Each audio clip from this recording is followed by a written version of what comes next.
Film ini dimulai di sebuah era di mana negara api belum pernah menyerang dan juga harga Lombok belum semahal sekarang ini, Rek. Terlihat 3 orang yang sedang berbincang-bincang dan dari sini para Master Chef sudah mulai mengenali wajah-wajah busuk ini ya.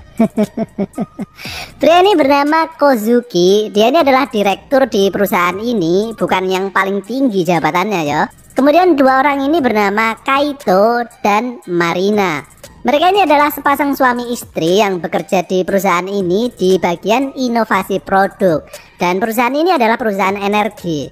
Nah, Kaito ini ceritanya tengah mengembangkan sebuah produk menggunakan solar cell, di mana pada proposalnya dia mengatakan bahwa teknologi yang ia kembangkan itu memiliki potensi jual yang sangat tinggi melebihi gedok lindri, sehingga perusahaan mengeluarkan biaya yang cukup besar untuk mendanai proyek milik Kaito tersebut. Namun sayangnya rencana tersebut tidak berjalan begitu lancar ya, sehingga dirasa rancangan produk milik Kaito ini sampai sekarang belum juga jadi. Akhirnya pihak perusahaan mendesak Kaito untuk segera menyelesaikan proyek tersebut. Atau pilihan kedua, mereka akan menghentikan proyeknya dan Kaito harus mengembalikan sebagian modal yang sudah mereka keluarkan. Kaito pun kemudian memohon kepada Kozuki untuk memberikan perpanjangan waktu agar dia bisa menyelesaikan proyek tersebut. Dan Kozuki menyetujuinya. Namun dia memiliki syarat bahwa Marina mulai saat ini akan ia jadikan sekretaris pribadi di kantornya. Merasa nggak punya pilihan lagi dan Marina ini pengen banget meringankan beban suaminya. Akhirnya pasangan ini pun menerima persyaratan yang diajukan oleh Kozuki. Dan film ini pun dimulai. Sekretaris Ike Kimochi.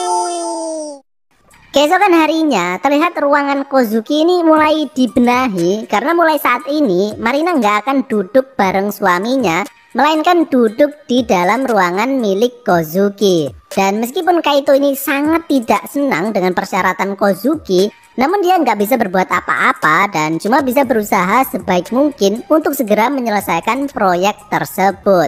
Hari-hari di mana Marina bekerja sebagai seorang sekretaris pun dimulai. Dia ini melakukan semua tugas seorang sekretaris seperti membuat jadwal, merapikan ruangan, dan juga menyiapkan kopi kapal selam untuk Kozuki.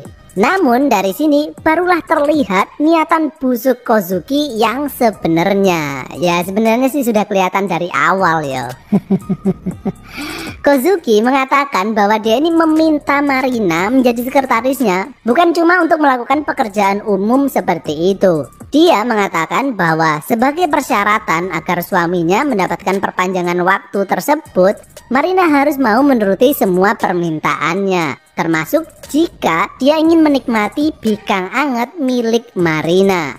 Mendengar hal tersebut, Marina ini terkejut yo. Dan Marina ini sebenarnya masih ragu karena dia ini istri yang baik yo, bukan cewek nakal seperti itu. Tapi jika dia menolaknya, maka suaminya tentu bakal terjerat dalam masalah yang besar. Dan Kozuki yang sudah master di dunia perbecekan ini, sebagai awalnya dia meminta Marina untuk menambahkan susu murni ke dalam kopinya karena kopinya tadi masih belum terasa manis ya. Dan akhirnya Marina pun menutup tirai bambu ruangan tersebut dan terpaksa memberikan asinya kepada bocah tua nakal tersebut.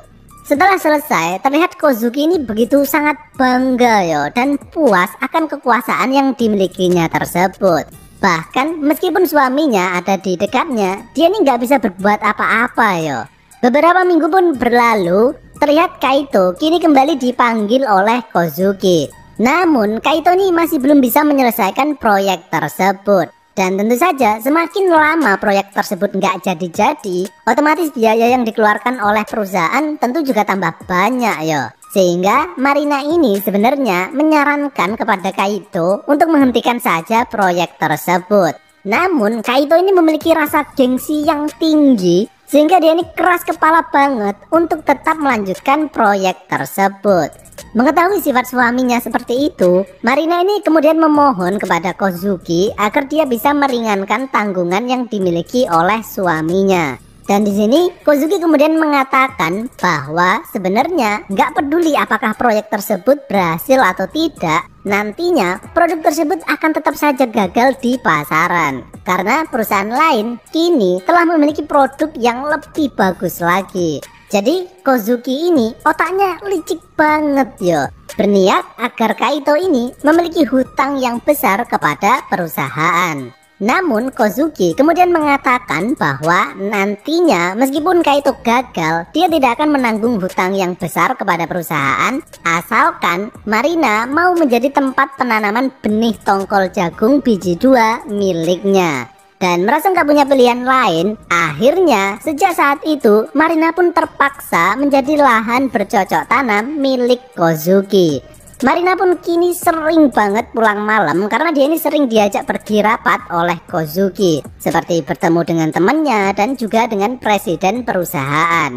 Dan pada poin ini Pak D udah mikir, waduh Mbak Marina bakal buat prasmanan ini. Tapi ternyata enggak, Pak D aja yang seuzon.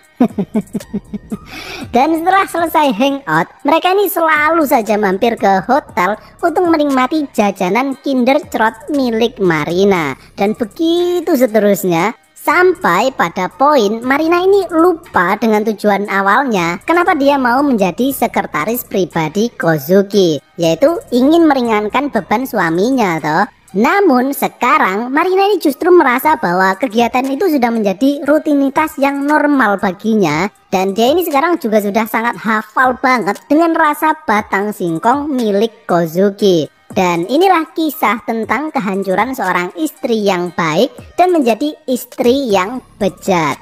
Dan film ini pun berakhir.